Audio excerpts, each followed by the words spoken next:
kahayaganan ng mga salita sa pagpapatibay ng relasyon ng bawat isa at gayon din ang pagpapatibay sa aming pananampalataya sa iyo. Gawa mo sa aming lahat ng gagawin, ako'y maging kalulog sa iyo.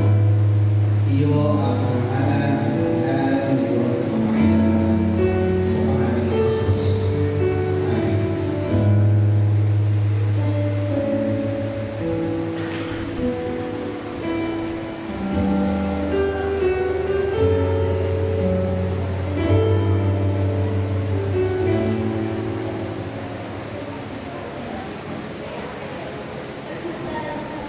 Amen.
Ayan, habang nag-aayos po sila ng kanilang mga instrument.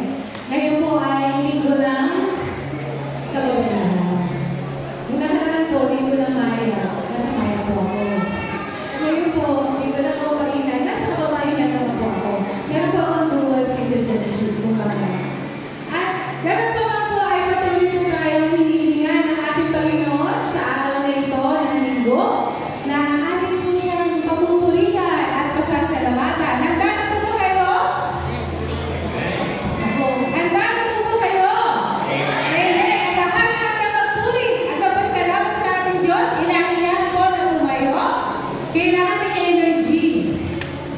Lahat po tayo ay may mga hinaharap. Lahat po tayo is may mga pagsubok. Sabi nga doon sa pinag-aralan kanina sa ating school, yung mga tukso at mga pagsubok na ating nararanasan ay magkaiba. Pag po tayo ay tinutukso, it will lead us into temptation. At ang pagsubok ay nagdadala sa ating sa malalim na pananampalataya sa ating Panginoon. Amen po ba doon? Amen. Kaya sa panahon na tayo ay hinihahanda para sa panahon na mahal na araw ng Kwaresma na tinatakan natin sa apat na araw. Nakikibahagi po tayo sa sakripisyo ng ating Panginoon. Noong Ash Wednesday po, marami po po kaparaanan kung paano tayo nakikibahagi sa sakripisyo ng Panginoon. Isa po sa mapapatunayan ko sa sakripisyo yung ginawa ko po yung mag-take up ng Lord exam. Wala po nung mag-review ako, pinangako ko po sa Lord na hindi po ako mag-Facebook, hindi po ako mag-YouTube. Nag-YouTube lang po ako in time na nag-review po ako. Pero talaga na-release ko po siya. Pag po meron sa sakripisyo, may ipinapagay po ang ating Diyos sa magandang biyaya. At ngayon po, muli ko pong itatry in 40 days po ay makikabahagi sa sakripisyo ng ating Panginoon. Muli po ay iwasan ko po ang mag-Facebook or mag-YouTube. Pero hindi po maiwasan na mag-cellphone kasi kailangan po natin ang cellphone by means of communication.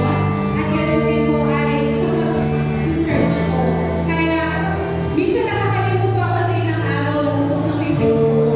Pero pag ang Holy Spirit, ay, nakutin ka pa wala akong cellphone, pinapatay ko po agad. So, ganun po, magkaroon po tayo ng kaparaanan kung paano po tayo makikibaghagi sa sakripisyo ng ating Panginoon ngayong maganda araw. Maaaring hindi lang sa pagkain ang pagpapasting. Maraming kaparaanan po. Kung nagmimilti ka araw-araw, nagkakapi ka araw-araw, babawasan po natin yun. Maaaring nakikinig ka ng iba't ibang awitin, pero sa panahon ng pagsasakripisyo, puro praise and worship ang ating pakikinggan. So, paano ba nang naiisip natin sa sakripisyo, hindi ka magaling araw-araw? Magandang sakripisyo po yun. Kaya, tayo pong makibahagi, hindi lang sa pagsasakripisyo, maging sa pagpupuri sa ating Panginoon, ating po siyang awitan at pasalamatan. Tuloy nga po ang Diyos na bawat isa ay welcome sa pananambahan ito. Pananambahan na kami ay maawit at magpupuri sa iyo, Panginoon. Dalangin namin na bumagsakan sa atong Espiritu mo sa bawat isa amin sa aming ginagalalagyan, Panginoon, at patuloy na mag-surround ito sa aming tahanan at sa inyong pangailangan ng Panginoon. Ang awit ng pagpupuri, ang patuloy na magsumamo sa inyong banal na presensya ng aming maranasan. Samahan mo po kami sa aming pag-awit, samahan mo po kami sa aming panalangin at pagpapalang takang Panginoon. Sa mga instrumento, dumaloy, Panginoon, ang Santo Espiritu mo.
Ayan, isang papalang umaga po, mga kapatid.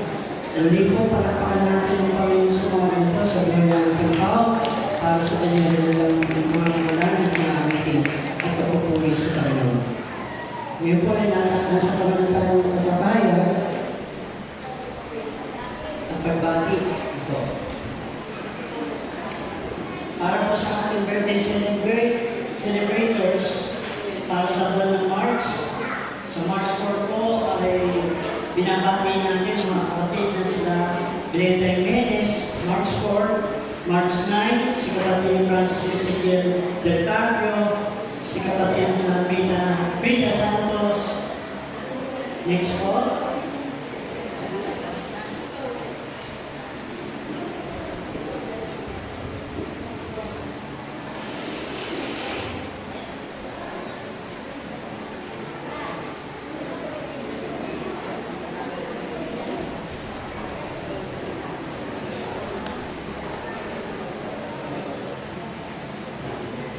Okay po. Gaya ng ginagawa natin ay ibibigyan natin ng isang awitin ng mga nag-celebrate ng kanilang birthday kahit wala sila dito. Samahan niyo po ako kantahan po natin sila. Happy birthday. Birthday to you. Happy birthday, happy birthday, happy birthday to you. Maligayang bati sa iyong pagsilang. Maligayang, maligayang, maligayang bati. Diyos ang inyong pagpala ng mahabang buhay. Okay. Sige po, kung narito po yung mga nagsiselebrate yung birthday, pwede po ba kumita sa harapan at ipapanalangin po namin kayo. Meron po ba present?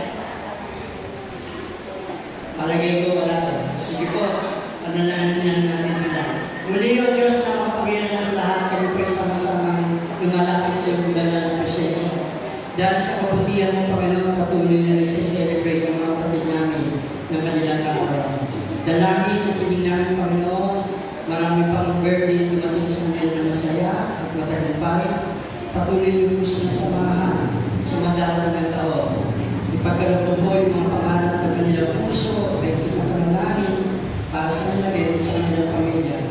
Pagkaloob mo sila ng mabuting kalusugan at patuloy na maranasan ang iyong presensya at karoon sila ng kapayapaan sa lahat ng araw ng iyong buhay. Ito po ang aming panalangin sa matamis na pangalan ni Jesus. Amen. Sige po, para po sa mga magpapahayag, pumunta na lang po kayo dito sa taas para sa Project Agay pati sa Finance. Sige po, po yun sa Project Argyle.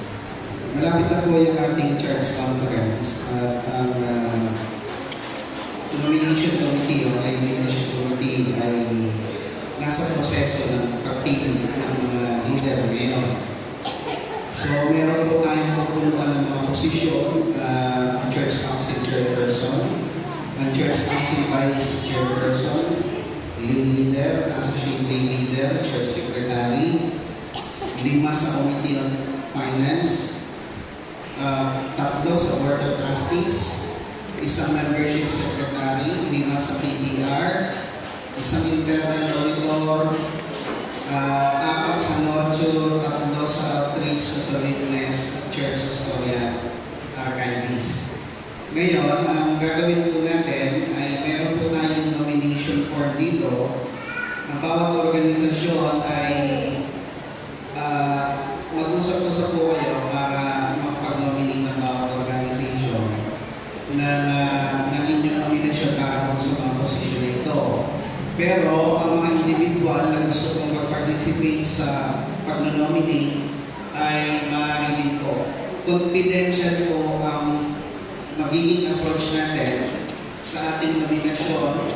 So ito po ay isasubmit sa March 23, 2025. Sa akin lamang po ninyo isasubmit. Isubmit po ninyo na nakatupid Ano po, so kaya po lay organizations, kasama po yung mga widows, kalalakihan at ganoon din sa sinong individual na gusto pong mag-nominate ng officers, bagamat hindi po ito yung talagang proseso, pero nais po natin na maging makonsulta ang lahat po ng miyembro para po sa ating po magiging officers for the next continue. Maaari po bang may mag-in-charge po sa pamamigay, malay? Ganun po ba? Sa akin kailangan po i-abot ano po pagka napika pa ng uri. Ngayon po linggo ito ay linggo ng kababaihan. Kahapon po ay pinagdiwa ang International Women's Day. Kaya po itong ating po ito ng panambahan ay may magkakaroon po tayo ng special offering. So, para po hindi magkadoble ang ating mga special offering, dahil pansin po tayo ng ating special offering. Gagawin lang po natin, kung makahintulutan natin, ay basta may special offering, hahatiin na lang po natin yung pagkawain tsaka po yung organisasyon ng special offering. Kasi ganun din po hahatiin lang naman yung magbibigay, so sana na lang yung pagbibigay at i-distribute na lang natin. At sa ganito pong pagkakataon ay ating pong ipinapahayag ang ating pong pakikigsang damdamin. Una, kinaatin dahil po sa pagkamatay nabanggit sa akin ngayong taon ay tatlo yung namayapa sa kanila. Yung recently ay kapatid niya na nasa Mindoro, kaya ako lang din sa Mindoro. So, isama po natin sa panalangin yung kanyang sa pamayan. Ganun din po ay may kalungkutan din po tayo na pinapahayag natin na si kapatid na Mirna Gonzales, kapatid ni Ate Julie ay namayapa na din po. At ito pinoproseso nila ngayon. Yan, dalawang beses na nagamit sa proseso. Pinoproseso na po yung pagbabalik sa Pilipinas. Sayang po kasi nandito na siya. Na-enjoy niya yung dito. So, ipanalangin din po natin yung pagbabalik ng labi dito po sa Pilipinas para po mapagservisyo po natin. So, yung po mga kapatid, pakiusap po natin, isama po natin sa panalangin yung pamilya nila Tinet at saka po na mga Gonzales at pamilya. Okay, sa mga pakayag po, Project Haray sa Finance.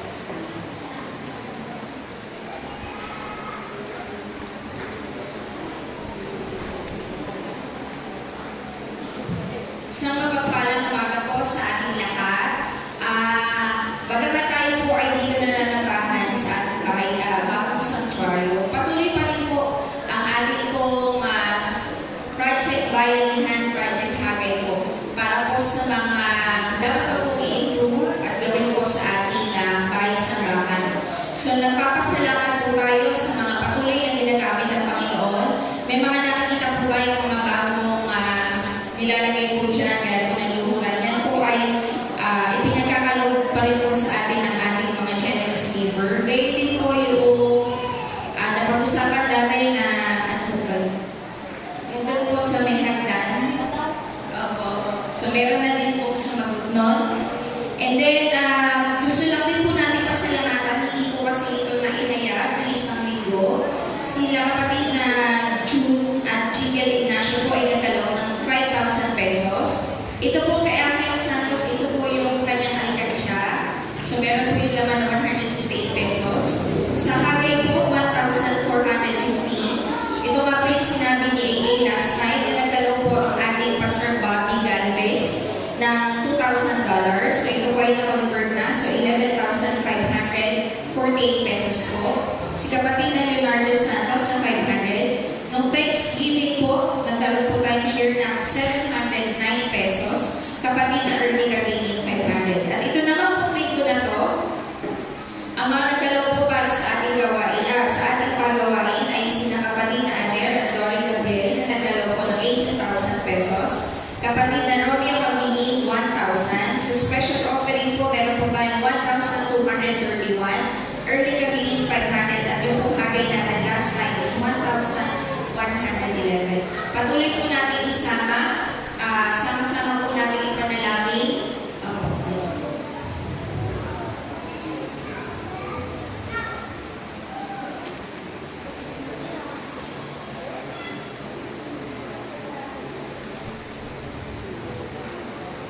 Gayun din po, pinagpapasalamat din po natin ang pamilya po ni Ate Ninette at ni Kuya Jerry Kagingin po. Sila po ay nagkaloob po ng tiles na gagamitin po sa ating flooring. Yan. So patuloy po natin ipanalangin ang bawat tumutugod po at ginagamit ng Panginoon para po sa ating gawain. Yung ating po merch, nandyan pa rin po. At magkakaroon po ng second wave yung ating po alkansya. So maging maganda po yung naging turnout po nun kasi hindi po natin namamalayan na tayo po ay nakakapag-ipon din po sa ating alkansya. Kaya po magkakaroon po tayo ng second wave po doon. Para dun po sa mga na-release po na i-release po natin na sign for a cause, maaari nyo na po siya, kung okay na po sila sa inyo, ay maaari nyo na rin po silang balik. So para po sa ating monetary donation, nandiyan po ang ating GCash number, maaari na po tayong magkaloob po dyan at gayon din po yung ating pangakap. Muli po, maraming salamat po sa patuloy po ninyong pagtulong sa ikagaganda pa po ng ating bahay sa Sanctuary. Bahala na po ang Panginoong Diyos na magbalik sa inyong pamilya, sa inyo po ang liligan at umaapaw at pagpapala. Maraming salamat po.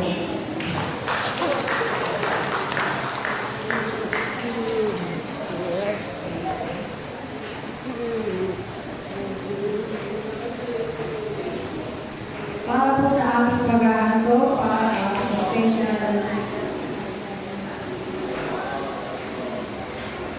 Praise God. Ako magpalang makagawa sa ating lahat. At nakikita niyo po sa inyong screen na yung youth jump na upcoming event po na kabataan na mangyayari po. Mamaya na po. Actually, mamaya na po siya. At inanayahan po lahat ng kabataan na dumalo. Mag-invite po tayo ng mga friends natin para mas marami pong makarinig tungkol sa pagmamahal ng ating Panginoon. Ang speaker po natin ay si Pastor Albert Parinas. At natin po ito sa ganap na laban po ng mamaya. At nawa po magkita po tayo sa mga kabataan. Yun lang po, ulit-ulit lagi-lagi si Kristo ulit sila.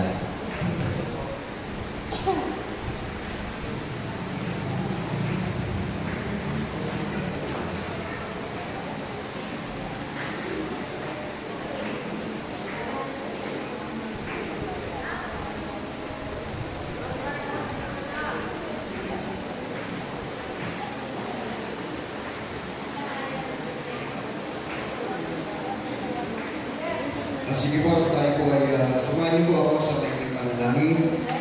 Muli Panginoon, kami po ay nagpupuri, nagpapasalamat po Diyos na patuloy niyo kami iniingatan at hindi niyo kami pinabayaan. Salamat po Panginoon sa araw-araw na iyong ibigay, na mayroong kalusugan at sana po ay Panginoon. Maraming salamat. Kaya Panginoon, samahan niyo kami, Panginoon, samahan niyo kami sa aming Panginoon. Kayo po, Diyos, at makita at kayo ang muna para sa amin. Ang dalangin namin na kami ay ubi na mayroong pagkabala. Kaya Panginoon, ito po aming sa aming dalangin at patuloy namin pinagkapasalamat ang lahat ng pagkabala at pinagkabala sa amin. Ito po aming dalangin sa aming mga Jesus.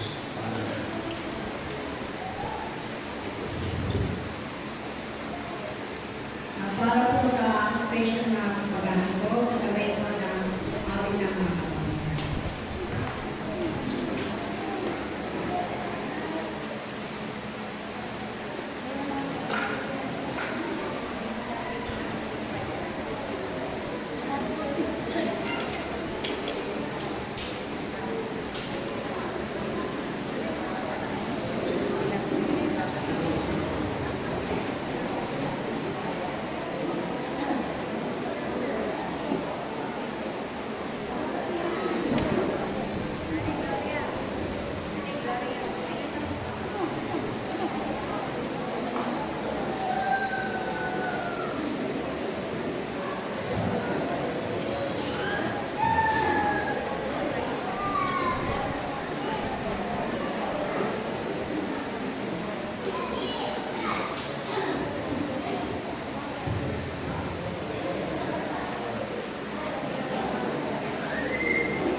para po sa ating sakutang pabasa mula sa Roma 10:8.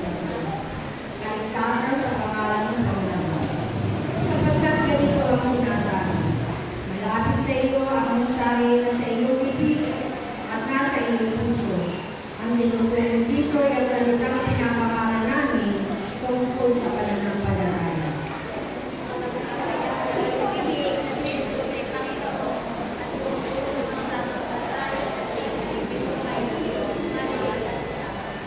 Sapagkat sumasampalataya ang tao sa pamamagitan ng kanyang puso at sa gayon itinuturi na matuwid ng Diyos.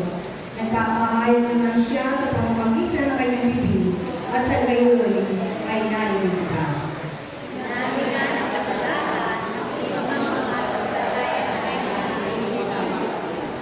Kaya walang pagkakaipang-katayuan ng Hudyo at ng Hipin. Iisa ang Panginoon ng lahat at siya masagaran nagbibigay sa lahat ng tumatawag sa Kanya. Dahil sa sinabi sa kasulatan, maliligtas ang lahat ng tumatawag sa pangalan ng Panginoon.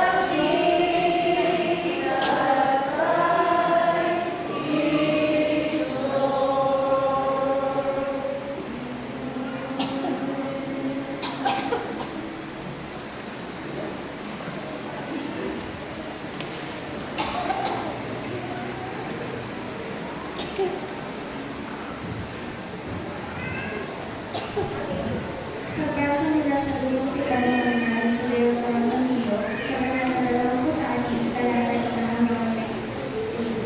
Ito po ang sinasabi. Kapag nasawag na ninyo, ako ba ibibigay sa inyo ng Yahweh? At ito kasi kayo naninirahan doon. Kumuha kayo ng unang bunga ng inyong mga balayo. Nilagay ninyo ito sa isang basket at dalhin sa lugar na pipiliin ng Diyos ng inyong si Yahweh, na kung saan ay sasambahin ang kanyang pangalan. Haharap kayo sa taring nakatalagay roon at inyong sasabihin, kinikilala ko ngayon sa harap ni Yahweh na ako yung narating na sa lumang ipinangako niya sa aming mga nilugan. Kukunin naman ng pare ang basket at ilalagay sa harap ng altar. Pagkatapos ay bibigkasin ninyo ang mga salitang ito sa harapan ni Yahweh. Isang pag-alang-galang alam niyo ang aking nilugan. Dinala niya sa kanyang pamilya sa inyo upang magkailangan ko. Makaunti lamang sila ng makapunta roon. Ngunit sila tumami ng lumami at naging isang malaki at mga Panginoong bansa. Pinagmalupitan kami at pinalipin ng mga Egypto. Kaya piniliin kami ng tulong kay Yahweh, ang Diyos ng aming mga nilugan. Pinilig na kami at nakita niya ang aming pag-uusa, kahirapan at kapiyang pinaranas. Inilabas kami ni Yahweh mula sa Egypto sa pamamagitan ng kanyang kapangyarihan ang mga kalaki-laki nagawa at mga kapapalagayan at nilabas sa kawain ito na mayaman at sagana sa lahat ng bagay. Kaya, narito kayo si Yahweh, ang unang bunga, narito ngayon Yahweh, ang unang bunga ng aming mga kalahin sa lupay ibigay sa amin. Pagkasabi noon, irapag ninyo ang inyong dala sa harapan ng altar sa kakailulo upang sambahin si Yahweh. Dahil sa pagbubuhay niya sa inyo, kayo ang lahat ang maglilingkod kasama ang buong sambahayan, ang mga nalilita at ang mga nakikipamayan sa inyo.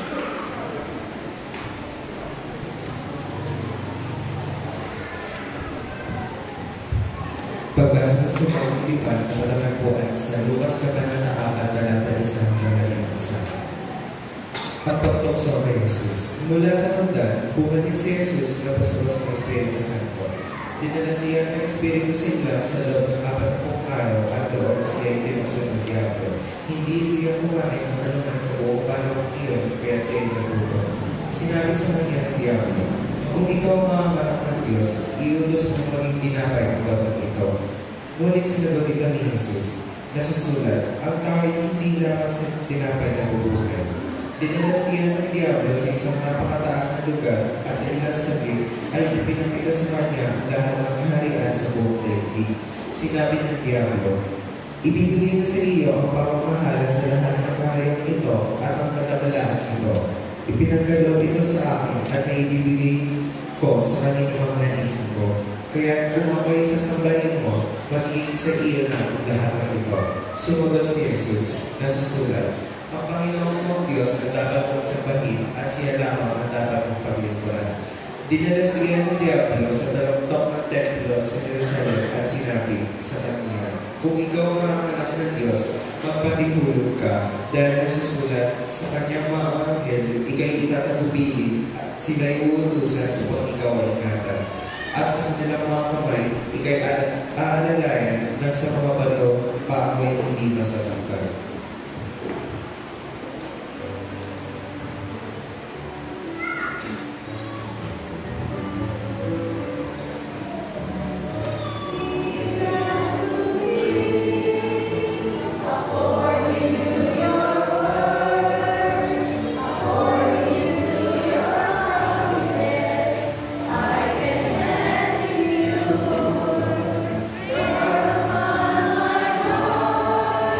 Yes.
Praise God. Dahil po natin talampakan ang ating mga kababayan sa kanilang nalagay na hari para sa ating Panginoon. Why? Ang namin ang why? Para mga proseso ko. Gayun pa man, kailangan may plus lalo. Sige po, at dahil ang ating speaker ay nakahanda na, ay samahan ko kung manalangin at panalangin natin sa kapatid natin. Muli, O Diyos na banal at nakita, kami ay patuloy na lumalapit sa banal na presensya. Sa sandaling ito, kami po ay nag-aalala. Dahil kami po ay muling makakarinig ng mga salita. Hiling at dalangin namin Panginoon sa umagang ito, na i-bless mo po ang kapatid niya ito maghahatid sa amin ng mensahe ng buhay. Patuloy mo po siyang gabayan ng panganahan. Patuloy mo po siyang equip ng iyong Holy Spirit, gayon din na karunungan at katwiran na mula sa iyo. Upang maunawaan namin yung mensahe ng buhay na nais mo ipaalam sa amin sa umagang ito. At kami na narito na makikinig, ihandaan po ang itin ng puso upang ma-absorb namin at maging pagkain ng aming kaluluwa ang mga salita ng may pag-ibig at pagliligtas na patuloy namin maririnig sa pamamagitan ng aming kapatid. Muli Panginoon ito ang aming panalangin sa matamis na pangalan ni Jesus. Amen.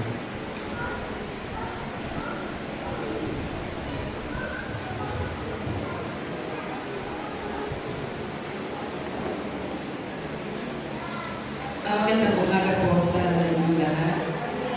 Morning po. Narito naman po ako sa inyo, masyadong nadadalas. Hindi po kayo nagsasawa. Si Tita Julie po kasi ayaw ko nigilan. Nung una po kasi in-invite niya ako para doon sa gawain ng mababaihan dito po yung sa Southern po. Doon po namatay yung kapatid ko babae, kaya hindi ako nakapag-serve. Nung sumunod naman po, kahit daw po devotion lang ako, may devotion. Doon naman po nagkaroon ng problema yung pangalawa kong kapatid na nawala. So, pasensya lang po, hindi ako nakatugon. At ngayon nga po ay pinagtitiwang natin ang araw ng mga kababaihan.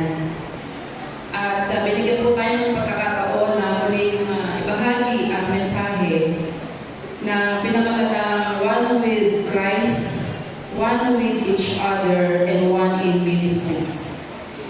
Ito po ay mula sa ating teksto mula sa Pilipos 2:2-4. Lubusin ninyo ang aming kagalangan, magkaroon kayo ng iisang kaisipan, mabulod kayo sa iisang pag-ibig, magkaisa kayo sa puso at diwa.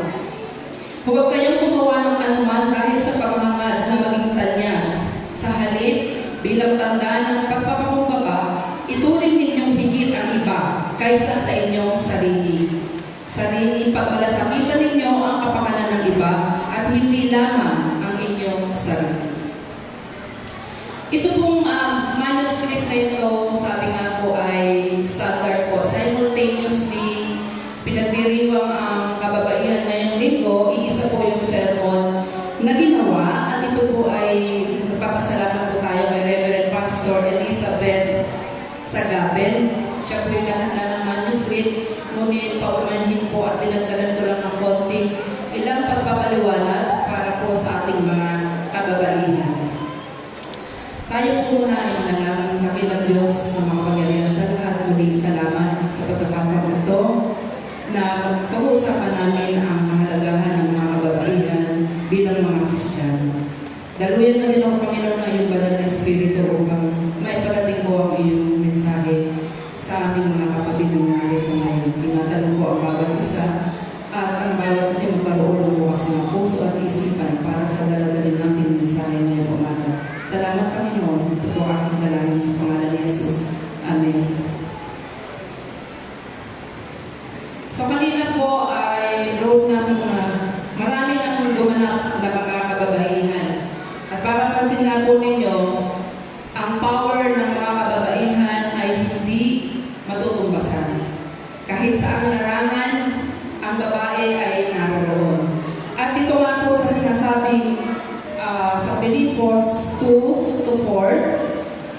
sabi po dito sa sulat ni Apostol para sa mga iglesia na kanyang simulan. Sa panahon na ang Apostol ay nasa bilangguan, ipinahahatid niya ang iglesyang ito ang kanyang pasasalamat mula sa tulong ng kanyang tinanggap.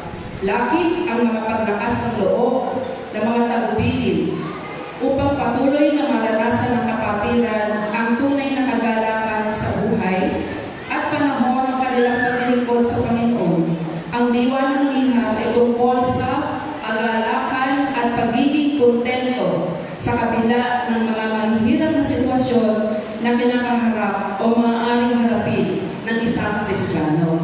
Dito po sa sinabi na introduction na to, hindi lang binigyan din dito yung kababaihan, kundi ang kinakaharap o maaaring harapin ng isang Kristiyano, ano man ang gender o ano man ang kalagayan. Balikan po natin ang teksto, sabi niya, lubusin ninyo ang aming kagalakan. Para ba ang sinasabi ng Panginoon, parang gusto niya ikumpletuhin natin ang kanyang kagalakan. Lubusin. Ibig sabihin, para ba kayo may kulang pa? Sa side ng mga tao o ng mga Kristiyano, parang may kulang pa siguro kasi sabi na lubusin eh. Baka may nawawala pang 1% sa pagtugon natin sa gusto ng ating Panginoon.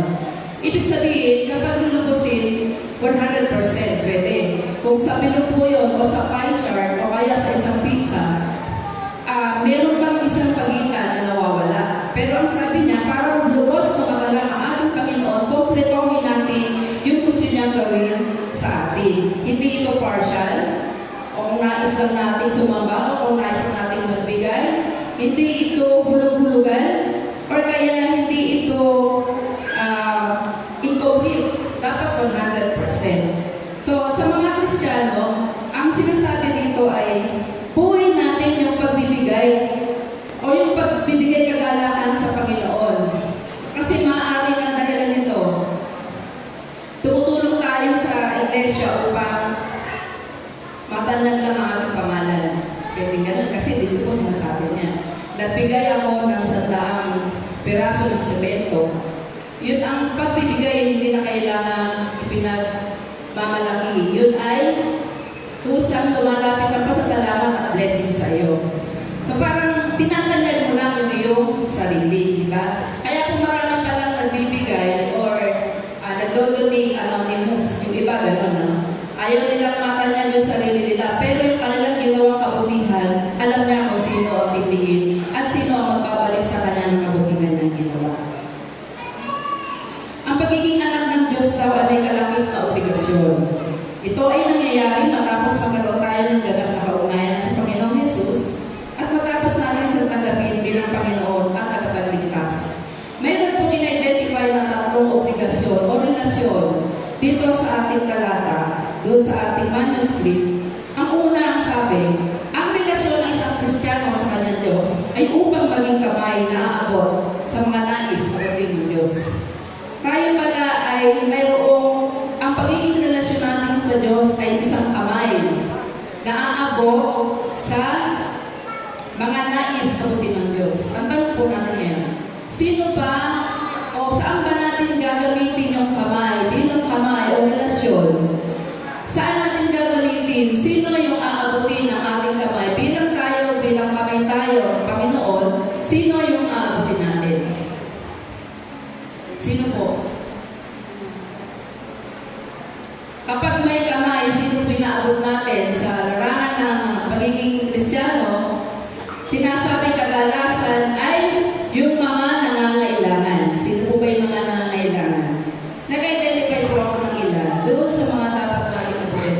Kasi hindi po tayo branded lang na Kristiyano. Pag sinabi po Kristiyano, gagampanan natin yung pagiging Kristiyano na sinasabi sa atin ng Panginoon. Hindi tayo lang tagurian lang na ay Christian siya, pero hindi niya ipinapamuhay or hindi niya ginagawa yung pagiging Kristiyano na sinasabi sa atin ng Panginoon. Una, kung aabot ka bilang kamay ng Panginoon, sino ba ang nais nating abutin ng Diyos? Sa kalagayan natin ngayon sa society o sa lipunan, sino yung masigit na nangangailangan? Nandoon yung mga mahihirap, yung mga walang kakayahan, yung mga walang opportunity dumarating sa kanila, yung mga may sakit, yung mga naliligaw, higit yung mga naliligaw ng landas, yung mga taong hindi na niya alam kung saan ang direksyon ng pagpunta. Maaari natin gamitin ang pagiging Kristiyano upang sila ay tulungan, abutin natin sila at ituro yung direksyon na kanyang pupuntahan. Ililigtas natin sila sa maaaring mga pangit na paroroonan ng mga taong ito ng mga nangangailangan. At iilawan natin sila, bibigyan natin sila ng direksyon para hindi sila mapasama o mapariwara. So, yun pala yung pwedeng maging role bilang kamay ng mga Kristiyano. Sa pangalawang relasyon natin sa Diyos, ang sabi, gumaganap bilang kanyang mga tainga upang makinig. Upang makinig sa kapwa na kailangan ay mapakinggan sila sa kanilang sinasabi. Maaaring ang pakikinig ay siyang magbibigay ng kabuluhan sa kanyang pagiging tao. May mga bagay sa, halimbawa po sa school. May mga estudyante, mga teachers po dito, no? Mayroong mga estudyante kung tawagin natin ay sa panahon ngayon ay pasaway.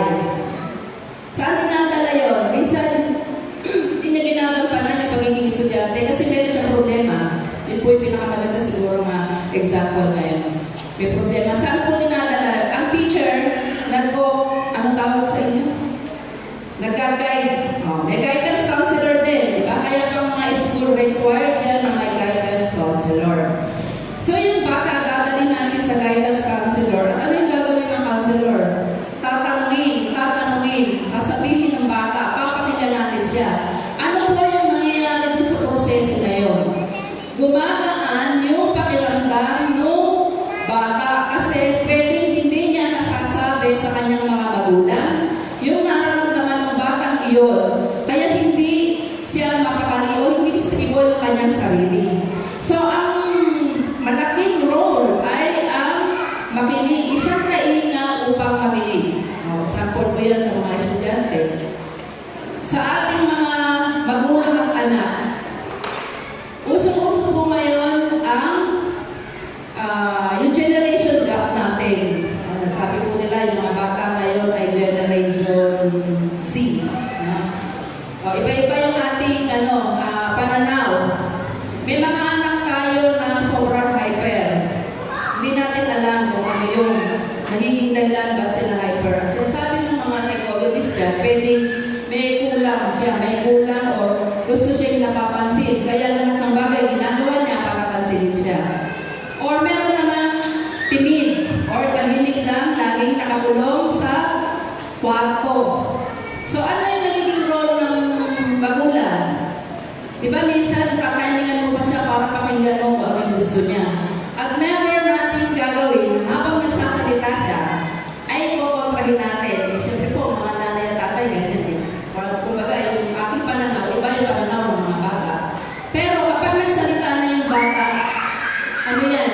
Gumagaan yung kanilang pakiramdam na wala problema. Karanasan ko na din po yan sa isang anak. Hindi siya kikibo. Siyempre tayo naman natentensyon. Bakit hindi siya kumikibo? Kakausapin natin. Kakausapin ko lang ng simple, makikinig ka lang, huwag kang kukontra sa sasabihin. Gagana. So, ganun din yung sinasabi ng ating Panginoon na kung sino yung mga nais magsalita at naghahanap ng taingang makikinig. Gagawin po natin yun. Yun yung isa sa relasyon natin ng Panginoon. Yung una ay yung kamay, ngayon ay yung tainga para magkaroon ng kabuluhan ng pagiging tao niya.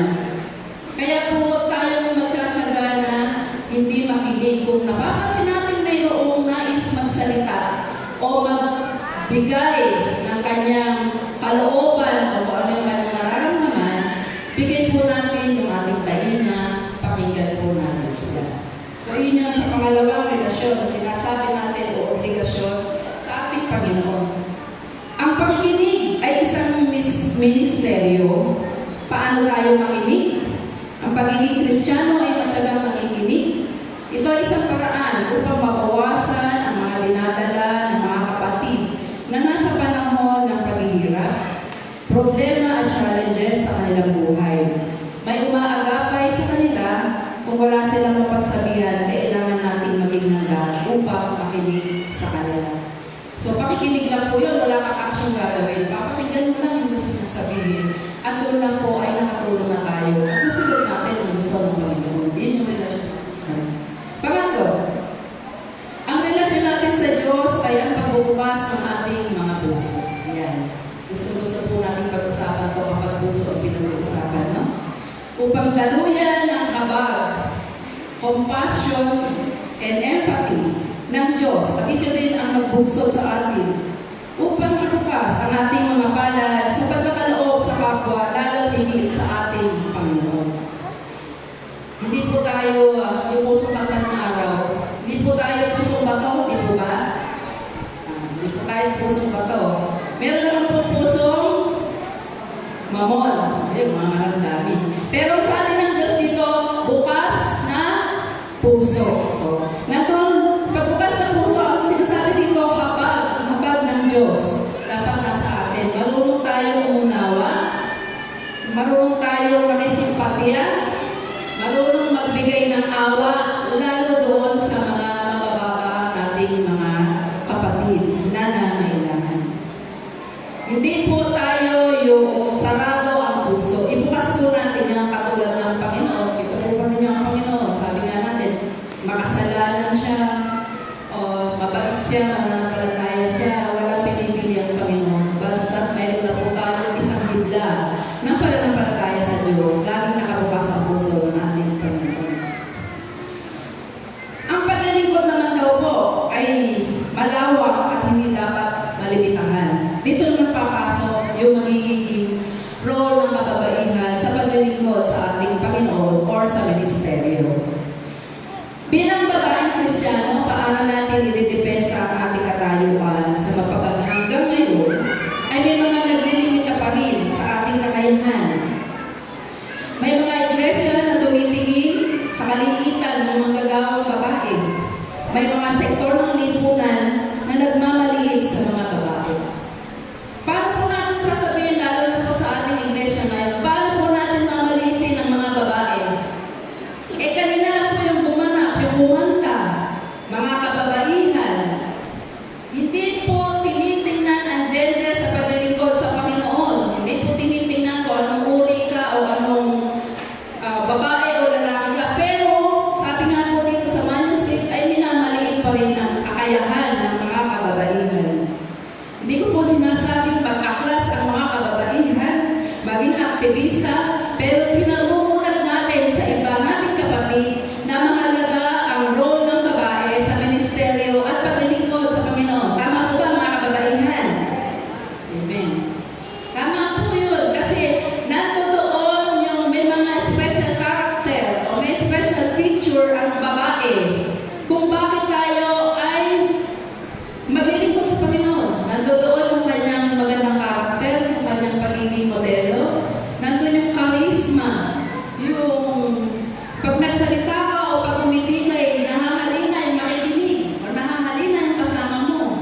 Isa yun sa katangian ng babae, yung charisma niya, di ba?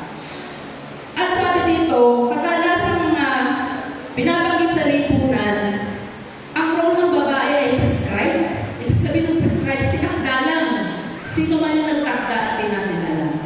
Pero sa Biblia, doon sa mga sinasabi ito, yung mga mother, yung mga ina, may mga nakatakda na ginagawa, yun yung kanyang gagawin. Pero sa lipunan ngayon, itinatakda lang ang sabi. Dito sa bilang housewife, bilang asawa, nasa bahay, siya ang gagawa ng mga gawaing bahay. Siya ay teacher ng mga anak, ng mga prescribe, advisor, consultant, at sa mga hanap buhay na hindi daw pwede ang babae. Sabi, minsan po mayroon kaming narinig na nag-a-apply sa trabaho. Yung batang babae po ay, ang tinapos niya ay parang electrical engineering. Parang ganon, mas more on ano daw. Narinig ko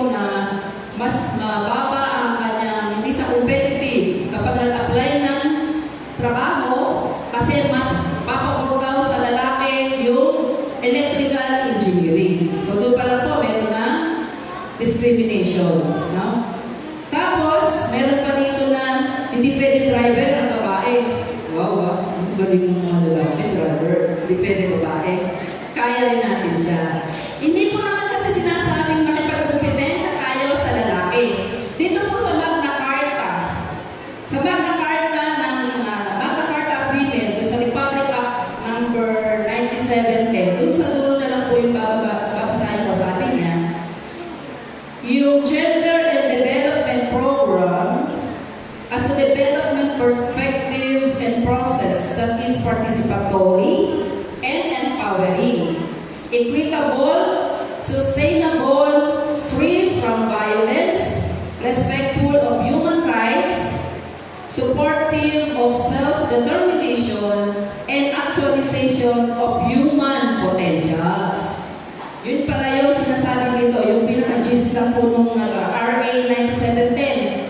Ang sabi ay be respectful of human rights. May mga karapatan tayo, ingat. Tapos sabi niya, actualization of human potentials. Nandoon po yung sa babae natin, tignan natin. Ako nga po, hindi naman din ako nagsasalita dito, pero may nakadiscover sa akin, pwede pa ako magsalita dito. Human potentials. Yung iba nga po, di marunong kumanta dahil sa practice nakita mo yung potential, mag-i-improve pala ang boses niya para maging singer. Di ba, Kuya Jen? Basta practice ka lang ng practice ka, ganda rin ang boses mo. Kasi Kuya Jen, si anak ko kasi ganyan.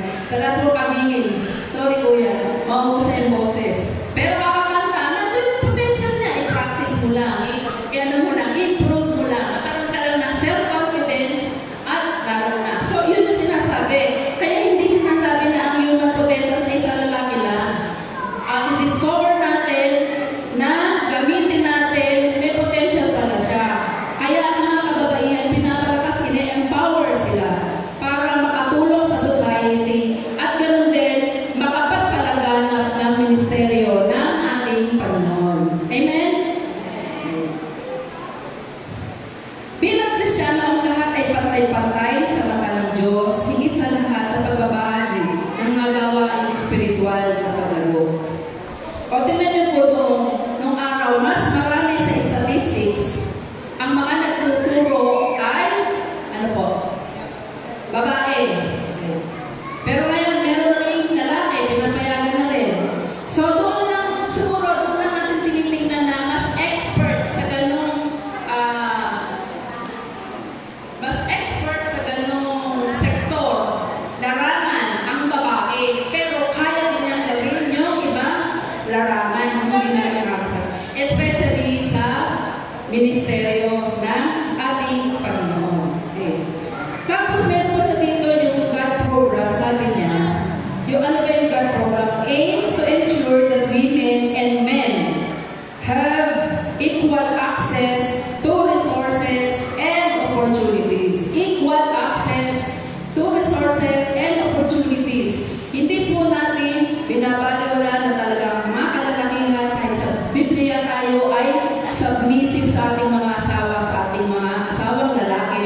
Pero sa panahon po ngayon, bibigyan lang natin ng equal access to resources and opportunities. Tulad na sa paghahanap ng trabaho, sa mga bagay na pwede rin ng babae, bigyan natin siya ng equal opportunities. Kaya ngayon, hindi na po natin dapat pinaglalaban ng babae at lalaki. Kung sino ang magaling at sino ang mahusay at sino yung hindi mahusay. Equal access sa opportunities. Nakakalungkot daw po sapagkat marami pa rin ang ayaw magbukas ng puso at kaisipan ng mga babae ay hindi lamang nominal o pamparami sa bilang. Pampakorum. O di ba, may meeting, kailangan dumami. Tatawag ka ng mga kinatawan para dumami. O pag kumuha ka ng mga magrarally o kaya ay pupunta kung saan man, ihila ka, hindi tayo pamparami, mga kababaihan. Hindi daw po tayo pamparami, no? Bagkus ang kanilang karamihan ay matutubasa naman ng kanilang malasakit sa totoong pagtatalaga ng kanilang mga sarili sa paglilingkod. Kamukha po niyan, bukod po sa ministeryo ng Panginoon, yung mga programa po ng gobyerno ngayon, marami ay mga kababaihan ang kinukuha. Kung tawagin po nila ngayon sa mga social services,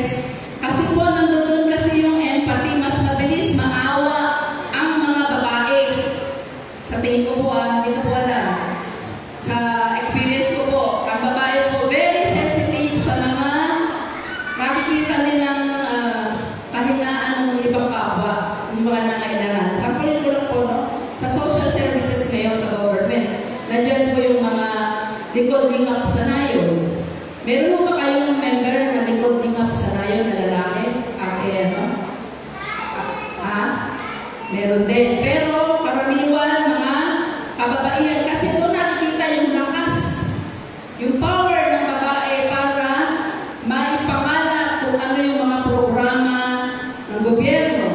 Yung lakas ng babae para mailabas ang mga ministeryo ng ating Panginoon, mga mother leader, mga babae na binibigyan o voluntaryong paglilingkod sa pamayanan. Yun po ay act of empathy, bukas na puso. Naglalaan sila ng panahon para makatulong at abutin yung mga nangangailangan, makinig yung mga nais magsalita o magbigay ng kanilang saloobin. May kahinaan man ang bawat tao na mag-aambag ng malaking malasakit sa ministeryo ng Diyos. Kaya huwag titigil hanggat nararanasan po natin ang pag-ibig ng Diyos sa ating mga puso. Walang makapag-iwalay sa ating kapatiran, higit sa ating pag-ibig sa Iglesia na siyang pinaglagyan sa atin ng Diyos. Ang hamon po ng mensahe, ang tinatanong niya, nais nating balikan ang unang katanungan sa pasimula ng mensahe. May kagalakan po ba tayo? Hinahamon tayo sa pamamagitan ng bahagi ng liham ng Apostol Pablo.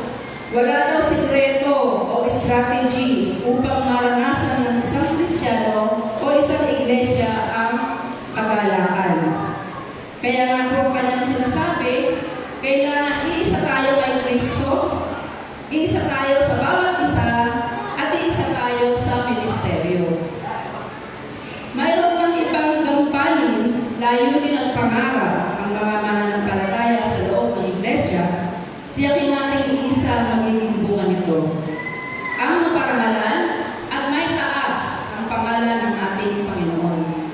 Hindi lingid sa atin ang kalagayan ng ating iglesia sa kasalukuyan. Manatili po tayong tapat sa ating hangarin na palagi tayong magkaisa upang manatiling matatag at matibay ang ating pananampalataya sa gitna ng mga krisis na kinakaharap natin. Manatili tayo sa presensya ng banal na Espiritu upang maging iisa lamang sa layunin at ang dahilan ng ating mga ginagawang paglilingkod. Meron lang po akong tinignan na ang mga kababaihan po talaga ay can make difference. Women power can make difference.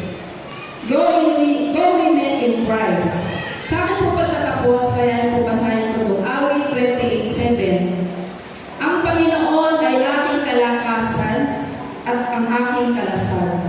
Ang aking puso ay tumiwala sa Kanya at ako'y nasaklolohan. Kaya't ang aking puso ay nagagalak na mainam at ang aking pupurihin siya ang aking awit. Go women in Christ, sa pangalan ng Panginoon. Amen.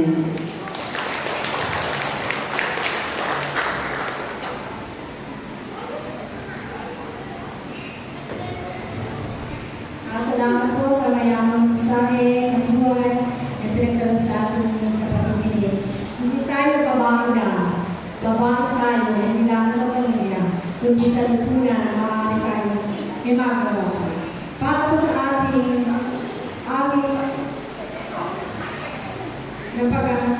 paghahandog at pangako.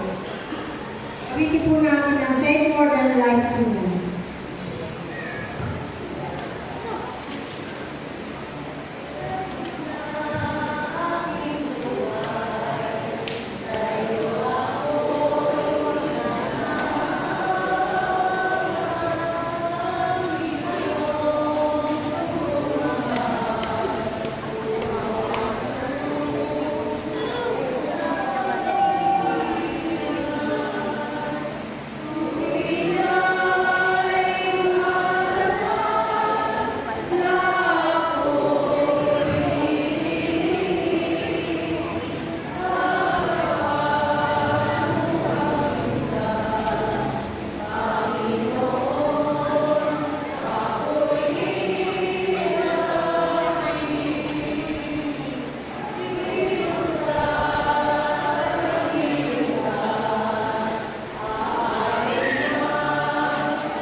Muli Panginoon, kami pupuri, nagpapasalamat sa inyo.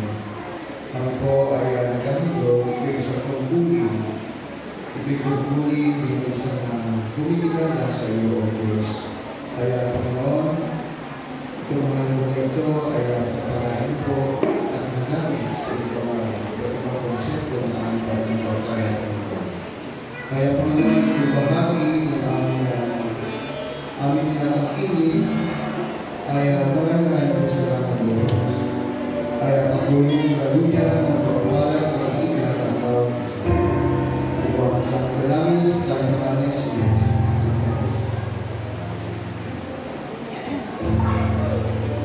Magpatuloy po tayo sa diwa ng panalangin.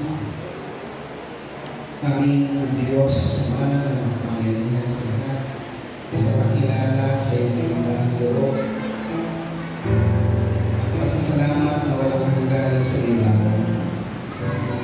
Kinikilala po namin ang lahat ng pagpapala na tinatamasa namin ay mula sa iyo. Lahat ng mga bagay na mayroon kami ngayon ay dahil sa iyo. At dahil dito, ang aming mga diwa ay hindi lamang kinikilala kung ano ang nagawa nito sa aming buhay, kundi sa kapahayagan din kung paano kami naging mabuting maniwala. Narito kami upang ibalik sa iyo ang pagluwalhati at pagsinta. Sa narinig po namin na mensahe ng buhay, pinatitibay nito ang aming pagkakakilanlan bilang isang iglesia. Ng iglesia ay inclusive, hindi namimili ng kasarian na bibigay ng equal opportunity and access sa lahat po ng iyong mga anak na naglalais na maging bahagi ng ministeryo ng iglesia. Binubukod po kami sa kapayapaan sa pag-ibig. Sa aming makakinig nagkakaisa ang aming mga tito. Kaya dahil po dito, salamat po sa napakayaman ng salamat. Yun din po pagpalain ang anak mo na ginamit si Latinero na sa kanya po pagpapahalaga sa kanyang pagkakawa sa pagbibigay ng mensahe na ipinarating mo sa amin ngayon. Ang aking pagdalangin ay ibalik po sa kanya ang iyong mga langit na pagpapala. Kung paano tumanggap ang iyong mga anak ng pagpapala at bukas sa kanya. Nagpapasalamat din po kami ng ilang Diyos sa lahat ng mga anak mo na ginagamit upang maitaguyod ang pagawain ng iglesia. Sa pamagitan po ng kanilang financial support, sa pamagitan ng kanilang makapanalangin, sa pamagitan ng kanilang pagmamalasakit, narito na po ng Diyos ang iyong sanktuaryo kung saan hindi ay manihinapan sa paghahati-hati ng mga salita. Salamat din po sa mga tao na ginagamit mo na nagtataguyod, mga kababaihan, kalalakihan, kabataan, mayat at mga bata na ginagamit ko upang magpatuloy ang paglilingkod sa iglesia ito at sa pamayanan. Tulungan mo po kami na sa mga darating ng mga araw, matuklasan namin na mas malaliman pa ano ang nais mo ipagawa pa sa amin. Ano yung mas mataas pang antas ng nangaring ang nais mo idulot at ipagawa sa amin. Sa mga nagdadalang hati ngayon dahil po sa pagpanaw ng kanilang mga sa buhay, ang dalangin po namin ang aaliwan ng Banal na Espiritu at Sobrang. Pagtiwalaan po ninyo sila Panginoon ni sa mga kalakasan na nagmumula sa iyo. At mula sa karanasan ito ay mabukod namin ang value ng karanasan ito upang kami naman ay magamit din naman sa mga tao na nakakaranas din ng mga ganitong bagay. Sa mga kapatiran po namin na nasa ibang bansa, dalangin po namin at pinagpapasalamat ang buhay nila sapagkat sa kabila ng sila'y malayo, patuloy nilang naalala ang kalagayan ng kanilang mga iglesia. Sa pamamagitan po ng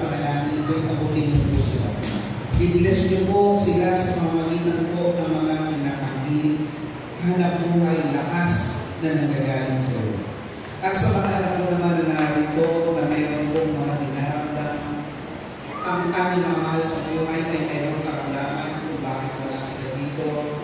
Ang dalangin ko po, Panginoon, nawa ang panalangin ito'y pabutin mo sila at kung paano pong pinapanalangin namin ang kagalingan ng mga anak mo ito, kung paano pinagtitibay natin dito sa lupa ay kayo po ninyo at tibayin sa amin.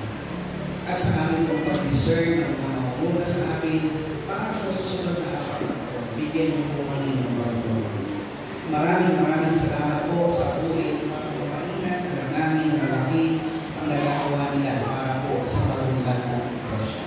Kasihan niyo po ang gawa ng kanilang mga kamay at sa pamamagitan din po ng kanilang mga buhay, maraming mga tao ang makakay sa iyo, Panginoon. Ito dahilan ko sa aming panalangin, ito ang aming pagtitiwala sa pangalan ni Jesus na aming Panginoon at Panginoon ng Panginoon. Amen.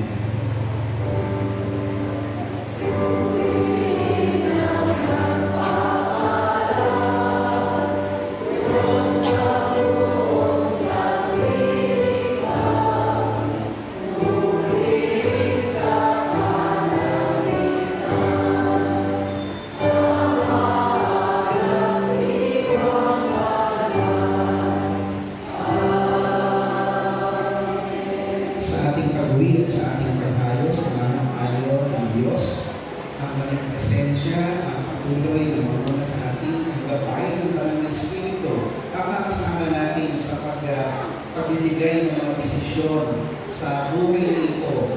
Samahan tayo ng kanyang lakas, ng kanyang kapangyarihan, at gayon din ang pag-ibig ang manatili at manibabaw sa buhay natin.